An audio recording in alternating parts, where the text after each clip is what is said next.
কত চমৎকার দোয়া, আল্লাহুম্মা গফিরলি, আল্লাহ আমাকে মাফ করে দাও, ওয়ারহামনি, আল্লাহ আমাকে রহম করো, ওয়াফিনি, আমাকে নিরাপত্তা দান করো, ওয়ারযুকনি, আমাকে রিজিক দান করো। এই তো দোয়া। নামাজের দোয়া বাদ দিয়ে নামাজের পরে লম্বা দোয়া।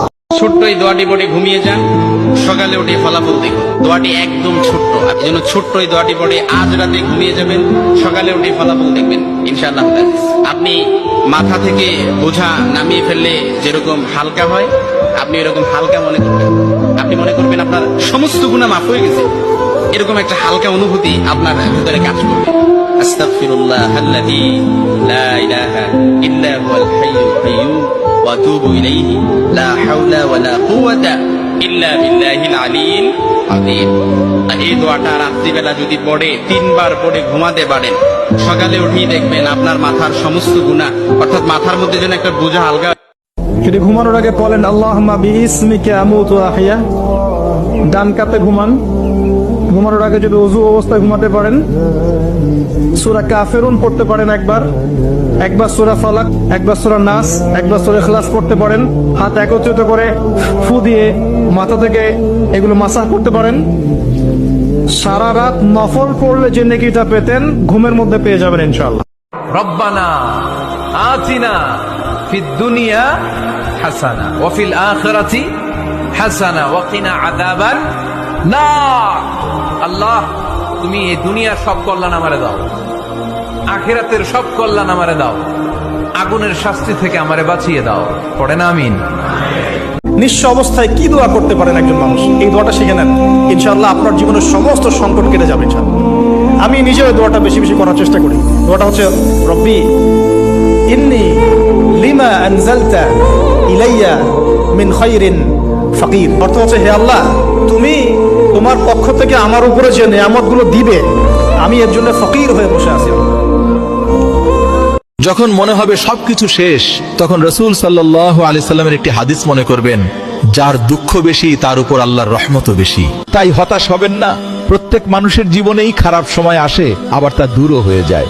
মনে রাখবে, অন্ধকার মেঘের আড়ালেই সূর্য হাসে। মসজিদে যতক্ষণ বৈশা থাকে, এক ফেরেশতা ডাইনে বৈশা চোখের পানি জড়াইতে থাকে, আল্লাহুম্মা গফিরলাহ, আল্লাহ আরে মাফ করে দেন না। আল্লাহ বলে, তোরা তো আইলো গেল কি, আপনার ঘরেই তো বেরিয়েছে, আমাকে জিজ্ঞাসা করেন কেন, তোর দিলে এত ব্যথা কেন? আপনার ঘরেই তো বয়ে রয়েছে, বন্দা তো আপনারই, সৃষ্টির সেরা তো আপনিই বানাইছেন। ও যদিও না কাঁদবে, তো আমি ওর পক্ষ হয়ে একটু কাঁদতেছি, অসুবিধা কি? আরেকজন বলে, আল্লাহুম্মা আরহাম আলাইহি, আল্লাহর উপরে দয়া করেন না। আপনার ঘরে বসে রইল, তারপরে যদি দয়া না করেন তো বাজারে গেলে করবেন, ওটা তো দয়ার জায়গাই না। কি করে না করে না দোয়া। যতক্ষণ মসজিদে বসে থাকে আরেকজন নামাজের সওয়াব লিখতে থাকে। আল্লাহ বলে, ঘুমায় তো রইল, তুই নামাজের সওয়াব লেখোস না কেন? ঘুমাইলো তো আপনার বাড়িতেই ঘুমাইছে, আর কোথায় ঘুমাইছে? ধোকা দিও না। মান গাসসা ফালাইসা মিন্নি। যত বড় নামাজি হও, রোজাদার হও, হজ করে নেওয়ালা হাজি হও, অন্যকে, আরে অন্য তো দূরের কথা, জানোয়ারকেও যদি ধোকা দাও, তুমি আমার উম্মত নাও। মান গাসসা, কাসসা মানে ধোকা, ফালাইসা মিন্নি, তুমি আমার উম্মত নাও। অন্যকে হতে পারো, আমার উম্মত হবে, মুসলমান হবে, আর অন্যকে ধোকা দেবে। আশহাদু আল লা ইলাহা ইল্লাল্লাহ ওয়াহদাহু লা শারীকা লাহু ওয়া আন্না মুহাম্মাদান আবদুহু ওয়া রাসূলুহু। প্রতি শুক্রবার বিশ্বনবীর উপরে বেশি বেশি যেন আমরা দুরূদ পড়ি। আমরা যখন বিশ্বনবীর সালাম দেই, দুরূদ পড়ি, একদল স্পেশাল ফেরেশতা আছে যারা বিশ্বনবীর দুরূদটা নিয়ে সরাসরি বিশ্বনবীর রওজায় যায়, যে বলে, অমুকের বেটা অমুক আপনারে সালাম দিয়েছে। বিশ্বনবী নিজ কবরের থেকে নিজেই সালামের উত্তর দেয়। বিশ্বনবীর ভালোবাসা যেন আমাদের হৃদয়ে থাকে, বিশ্বনবীর সুন্নাহ দিয়ে যেন আমাদের জীবনটাকে সাজাই করা যাবে ইনশাআল্লাহ। বিশ্বনবীর ভালোবাসা ছাড়া কেউ জান্নাতে ঢুকতে পারবে? আল্লাহ, তুমি আমার মাফ করে দাও, আমি পাপী, আমি অপরাধী, আমার তুমি মাফ করে দাও, কবরে কান্দায়ও না। আল্লাহ, মানুষের প্রথম বিপদ হলো মরণ, দ্বিতীয় বিপদ হলো কবর, তৃতীয় বিপদ হলো কিয়ামতের ময়দান।